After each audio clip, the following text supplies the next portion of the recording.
असलियत जाने बिना मुक्ति संभव नहीं है। सबसे पहले तुम प्रभु के राज्य में पहुंचने का प्रयास करो, फिर तुम्हें सब कुछ से हटा रहेगा। हम द्वैत में फंसे रहेंगे और उस परम आनंद से जो कि हमारी पहुंच में है हम सदा अनजान रहेंगे, उससे दूर रहेंगे। संसार और उसकी वस्तुओं के माया जाल में उलझकर हम अपना जीवन बर्बाद कर देते हैं। वापस लौट आता है। राज दरबार में राजा उससे पूछता है, क्या तुमने वो काम किया जिसके लिए मैंने तुम्हें भेजा था? सेवक ने जवाब दिया, मालिक, मैं आपका बड़ा आभारी हूँ जो आपने मुझे वहाँ भेजा। वो एक अद्भुत स्थान है। वहाँ मेरी मुलाकात एक स्त्री से हुई, फिर मैंने उससे शादी कर ली, फिर हमारे बच्चे हुए और उनके साथ फिर हमारी जिम्मेदारियां बढ़ गईं और मैंने एक दुकान खोल ली। राजा ने फिर बीच में टोका और उससे पूछा, परंतु उस काम का क्या हुआ जिसके लिए मैंने तुम्हें वहाँ भेजा था?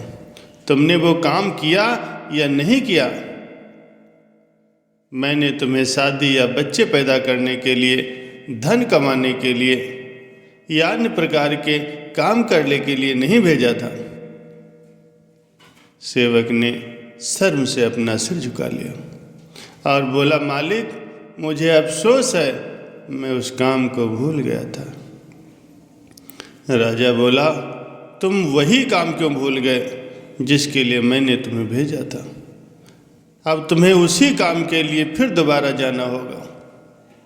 प्यारे सज्जनों, यही कारण है कि हम भी बार बार इस संसार में भेजे जाते हैं, क्योंकि हम अपना असली काम भूल जाते हैं। वो काम अभी भी अधूरा है। जब तक वो पूरा नहीं होगा हमारा इस संसार में आना जाना लगा रहेगा। संत महापुरुष इसीलिए बार बार भजन सिमरन पर जोर देते हैं, बार बार चेतावनी देते हैं कि जितना ज़्यादा से ज़्यादा हो सके भजन सिमरन करो, मालिक की याद में बैठो।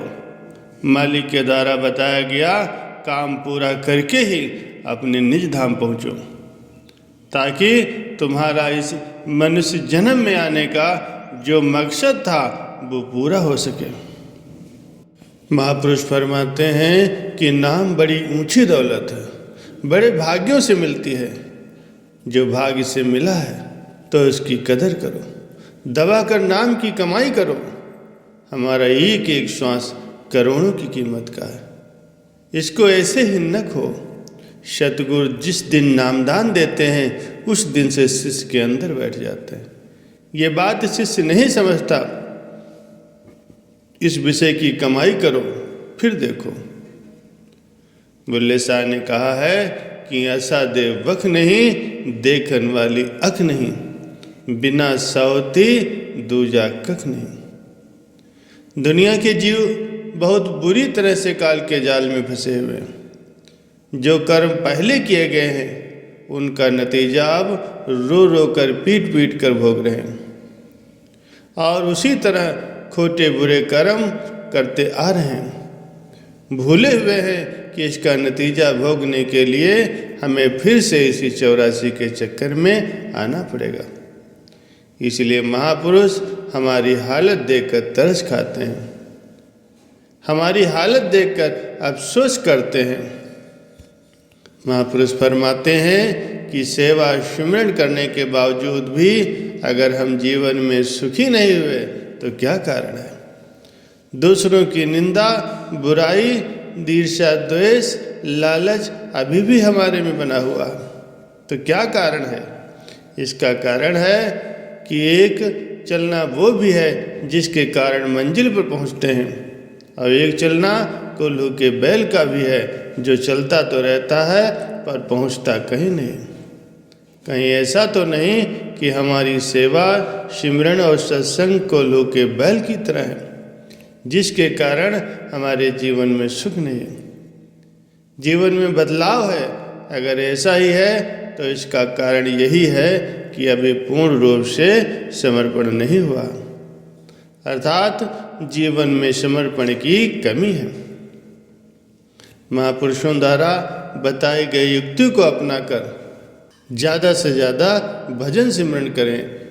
हमें हर रोज़ बिना नांगा किए सिमरन भजन करना है ताकि मनुष्य जन्म में आने का मकसद पूरा हो सके। जो व्यक्ति लगातार सिमरन भजन करने की आदत डाल लेता है उसे बड़ा सुकून मिलता है। उसे लगातार सिमरन करते रहने की इतनी ज़बरदस्त आवश्यकता महसूस होती है कि वो इसके बिना रह ही नहीं सकता। हमें भजन सिमरन कुछ देखने या सुनने के लिए नहीं करना चाहिए, बल्कि इसलिए करना चाहिए कि हमारा प्रभु से प्यार है। हमारे सद्गुरु यही चाहते हैं कि हम भजन सिमरन करें।